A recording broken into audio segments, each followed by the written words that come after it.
Look, I'm trying to set it up right. Here we go. Make sure it's a flattering view. You have no unflattering views. Oh, the camera must be rolling. What?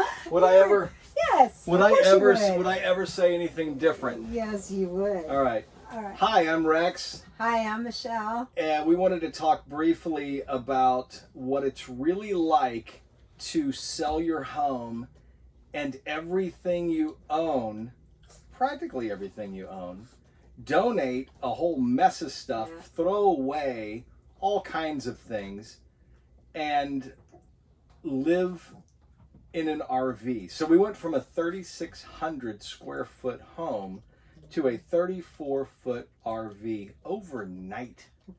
Not that we got booted out of our house. We had the house together for about 8 years. Michelle had it longer than that, and we were constantly working on the house, and it was just wearing us out. So we decided that we would put it on the market, and that was 3 years ago, the first time that we tried to sell it. Didn't get a whole lot of traction, but we learned a lot about what needed to happen with the house to sell it. Mm-hmm. So the latest journey began with us deciding, hey, it's time to sell the house. I think we can actually do it. Yeah, we weren't quite ready, but it was just like, the market's great. We need to get it listed now.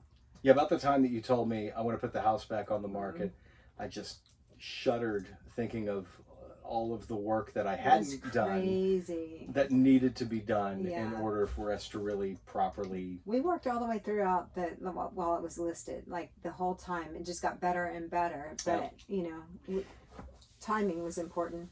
Instead of picking out another home, we didn't.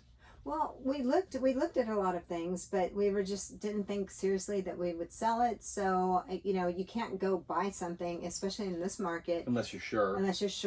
And we just weren't sure until someone made an offer. The last day that it was listed. I literally walked outside, pulled the sign out of the front yard, set it on the side of the house. I said, I'm tired of showing it. We've never snapped at each other so much over trying to keep the house stressful, completely clean for these showings, just so people could come in and criticize what you've done. It just was driving me crazy. But it was just too much work. It's not that we were dirty. It's just that we have 4 dogs, and one of them's a lab that sheds a lot. She's a black lab, and we had white floors. So it was just really hard to show it. You make it sound like we had like white carpeted floors. No, a white tile. It was like lighter tile. Yeah, lighter tile. So you could walk across the floor and go, wow, look at all this dark hair everywhere. Yeah. And so it meant constant cleaning. Of course, anybody who's ever sold a home, what's involved when it comes to selling your house and how much work you have to do to keep it clean so somebody else can come in, look at what you've done and go, I don't like the kitchen. It needs to be updated. Update it. I'm like, well, you update it. I want to update it. Why do you think I'm selling it? I'm selling it because I don't want to update it. Well, it was perfectly usable. We did fine. I didn't even notice that it needed it until I started looking for property, and then I was like, oh, this kitchen's all... How many times did you look at me and say, this is a perfectly usable house? It really What's the problem? We thought it was turnkey, but anyway, long story. We showed the house 30 times. Yeah, and it was difficult, each one, and we both have obsessions of keeping it like perfect. Now there were funny things that happened along the way of showing our home. Having 4 dogs, obviously this is going to be like a 2 or 3 part series right here. For sure. Because having 4 dogs, Michelle would go crazy cleaning floors, straightening everything. I'm straightening everything, making sure that all the lights are on, everything's beautiful. And we would dash out the door as we would see people driving down the street. We'd go hide in our RV and then just kind of sit there and wait for everybody to leave. And so we could talk to the realtor and find out what happened. So somehow or another, one of the dogs managed to sneak in real hard. It follows me around. So I guess I just finished cleaning, and they left, and they were sick. All 4 dogs were sick, so we didn't want to show it, but we ended up showing it anyway. I don't remember what they were sick from. Remember they were all going to the vet. They were all having all kinds of dietary issues. One went right behind me, and I did not see it, and somebody came in to see the house, and they were there for 2 minutes. Appalled. And we got a bad review from the agent and their agent's agent. The overwhelming smell of dog feces. I was like, oh my God, it was one accident. Was unacceptable and blah, blah, blah. So the people didn't end up, obviously, they didn't buy the house because... They said they were ready to come in and write that contract. And it was like, oh, they were so ready to buy your home. But then when they saw the dog poop on the ground... Yeah, one dog poop. But anyway, it was horrific. But it was like things like that we just wanted to avoid and make sure that the house was perfect when we ran out.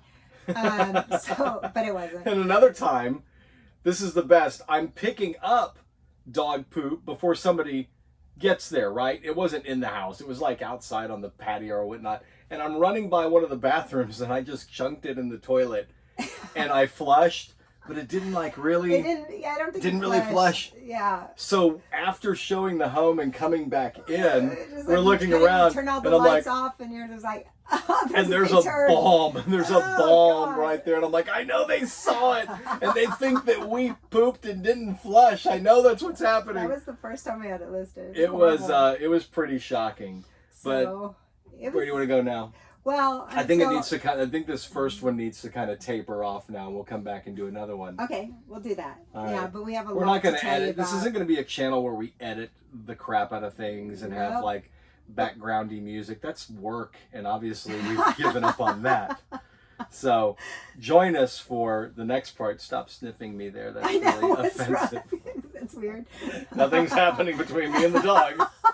All right, so we'll be back. We're going to talk some more about what it was like to sell our monster house and move into our RV, and our search continues for the perfect spot. We just have no idea where we want to move, so we're not going to rush it. We just talked about it, that we wanted to tell you the real story, like what it's really like. And instead, in case it's something that you want to do. They say we're living the dream, and so we want to tell you about this dream. Is it a dream or a nightmare?